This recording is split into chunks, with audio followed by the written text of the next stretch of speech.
up, everybody? It's your boy IQ. I'm here with a very special episode today.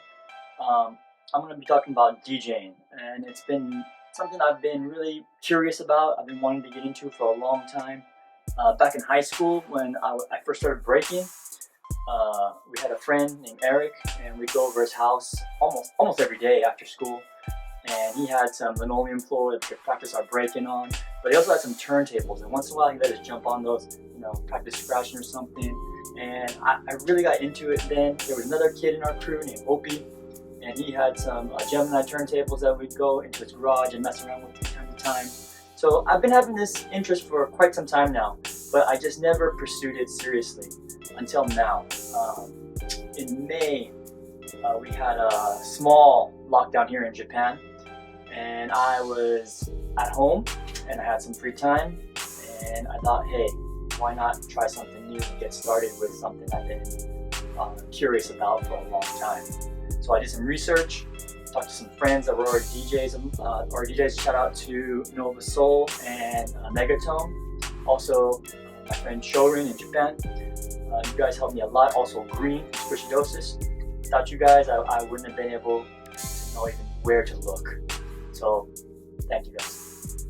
So today, I want to talk about if you have ever wanted to be a DJ and you just didn't know how to start, you didn't know anything, you have no experience like me, and I'm still new. I've only been doing this for 6 months. I don't even consider myself a DJ yet. I still need a lot of practice. I still need to go out, perform in front of people, which I've never done because everything's, how it is. So this video is from my perspective from being new. There's things that people don't tell you that I think you should know. So if you've ever had any kind of desire to get into this, please stay tuned. Today we're going to talk about 3 things. We're going to talk about the equipment you need, music, what kind of music to use, where to find it, and last we're going to talk about resources to help you get started. So let's get into it. So, equipment. If you have never done any DJing in your life, it's a little bit expensive, I'm not going to lie to you. So you want to make sure that this is something you really want to do. Okay, so what I suggest is, and what I did was way back, maybe 10 years ago, when I was just starting this idea, I went and bought a very cheap controller. Actually, this is the one I used. It's very cheap, it was like $100. And it's a Hercules. And it's really, really crappy, but it taught me basics. Alright, so you want to get yourself a cheap controller. I recommend maybe spending a little bit more money than $100, maybe $200. You can probably find a good one. Do some research online, you can find that kind of stuff. So I would recommend getting a controller first, a cheap one, messing around with it, playing with it, seeing if you really like this, and if it's something you really want to do. If it is something you want to do, like me, I really started watching turntablism, and I was getting into that, so I wanted turntables. So this I'm talking about now is turntables. These are used Technics 1200s. Everybody in the beginning was telling me, oh, go with Technics, you can't go wrong. I was looking at Technics, I was looking at the Reloops, which also have very good reviews. In the end, I decided to go with the Technics. I got a really good deal. I don't recommend you buy them online because there can be some problems and some people are not honest. However, I live in Japan now, and people take really good care of their stuff and are pretty honest for the most part. So I wasn't really worried about that. But if you live somewhere else, you might not want to buy online. I got both of these. I think I paid about $200 for one, and I think maybe $250 for the other. So I got a pretty good deal, and they work. There was no problems whatsoever. However, and this is one thing, this is from the beginner's point of view, don't expect them to come with needles. Most of the turntables will not come with needles. You'll have to buy those separate, and those could be 200 plus. I was lucky. One of mine did come with a needle and a cartridge and a head shell, and I'll show you what that is. So This is the head shell. It just screws right into the tone arm. This part here is the cartridge, and usually what you'll have to do yourself is you'll have to mount the cartridge yourself, and you can unscrew that. The cartridge will go in, screw it in. You have to line it up. I recommend finding a free turntable protractor online. You can find that real easy. Just Google it, print it out, line up your cartridge correctly, screw them in. There's a lot of videos for that also. Then if you can see here, that says Shure M44G. Okay, the M44-7s are the gold standard pretty much for turntablism and serious DJing. However, and this is something that you might not know, Shure stopped making needles. Can't find them. Actually, they stopped making them a few years ago, and they've been going up in price ever since. Now to find an M44-7 cartridge, you might be paying $200-300, maybe more, used. You can get replacement stylus, the needle, if you already have the cartridge, but just to get you need the cartridge. I'm using the M44G right now because it came with the turntable, and the needle was good, so I didn't worry about that. The other needle was not so good. Actually, it was really bad, and so I had to replace that. I ended up getting these. These are the Ortophone Concord MK2, and this is like, I think, one of the cheaper models. It's the Mix, which were not bad.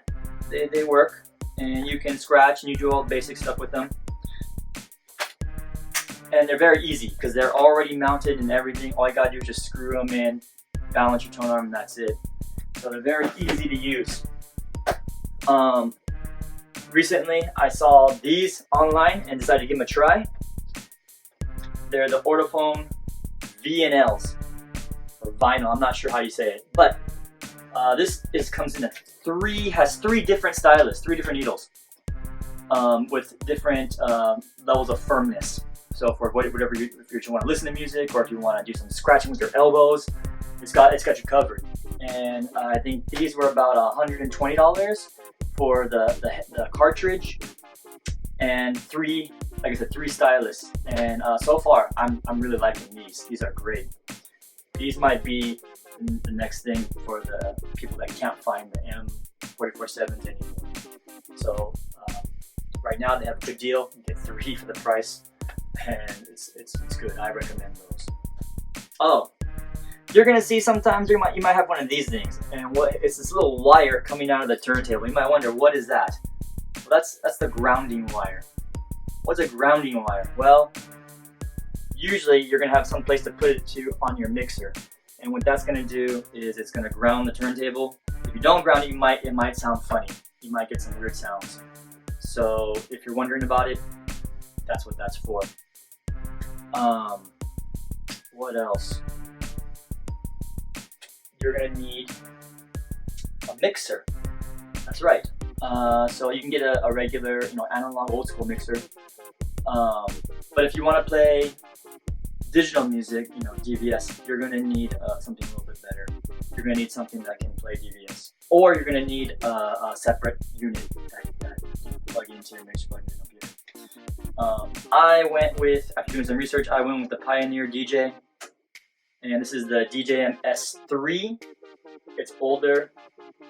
There's no bells and whistles on this at all. It's pretty just straight battle mixer. You got 2 channels.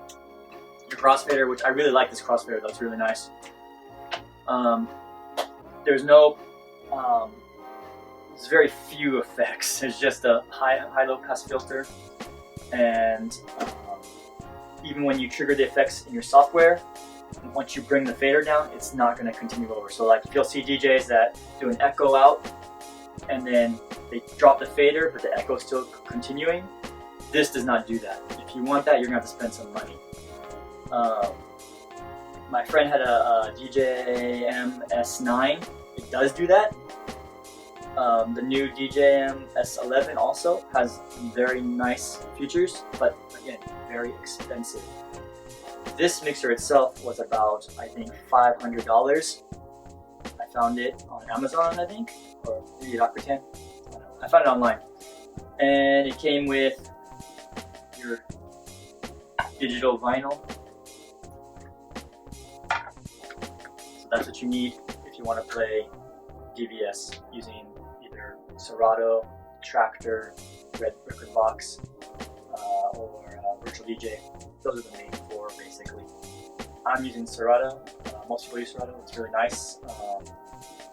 I got to unlock it because this mixer is a Serato mixer. So once you plug it in, it's gonna recognize that you have this and unlock the full Serato software for you. You don't have to pay any extra. Just it's all there. So that worked out for me. What else do you need? Headphones. I got these ones.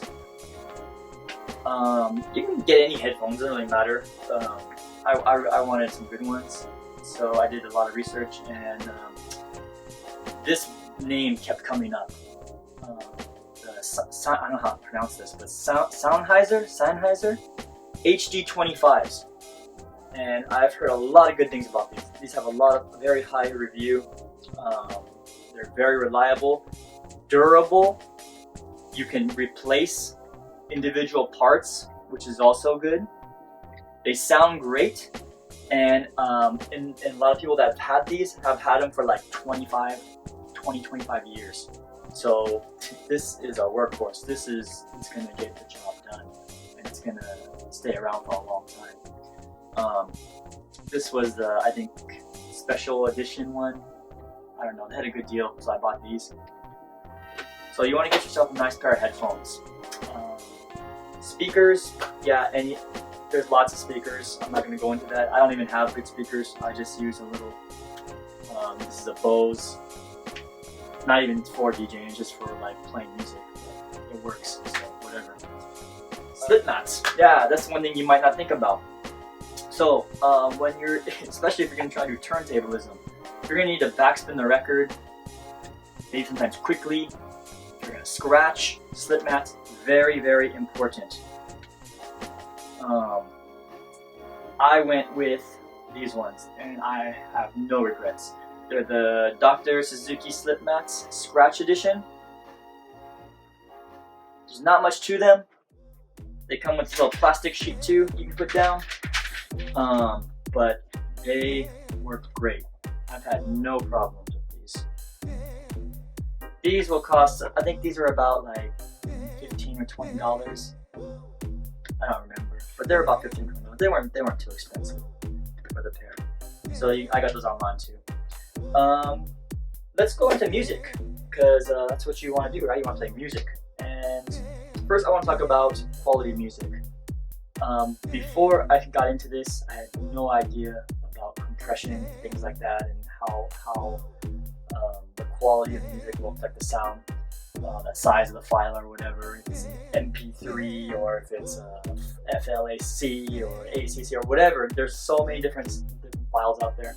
Basically, if you think you're just gonna rip music off YouTube, it's probably not a good idea. One, it's illegal, and two, the quality is usually not that great.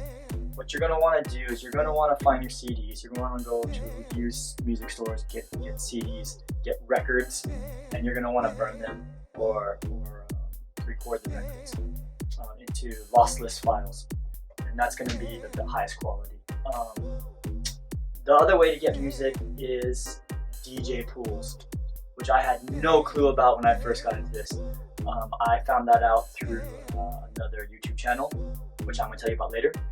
And they recommended some good ones. Also, Megatone recommended one to me. He recommended Beat Junkies record pool, which is very good. Beat Junkies is a world famous DJing crew, and their record pool is just top notch. They have great music. So what a record pool is basically you pay a monthly subscription, and you can download as many songs as you want. Usually, as many songs as you want for that price. And they have all kinds of music. Beat Junkies, mostly has hip hop, R&B, house, with a little bit of other stuff. A lot of commercial music also. They'll have the popular stuff.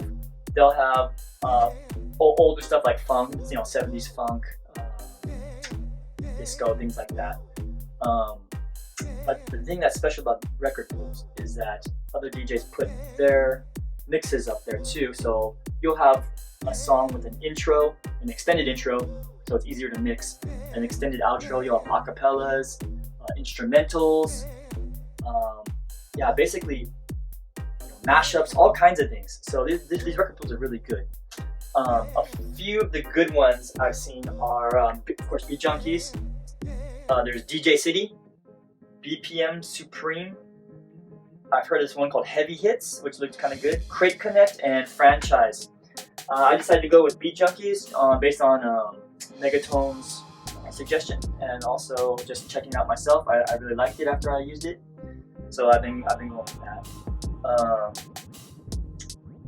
So yeah, that's where you want to get your music from. CDs, records, from your own music collection, and going out and digging, but also from DJ pools. The last thing we're going to talk about is resources, and I have a couple of resources that are great resources if you're just getting started. The first one I recommend, if you're just getting into this, is I think his name is DJ TLM or TML. But just Google him or look on YouTube.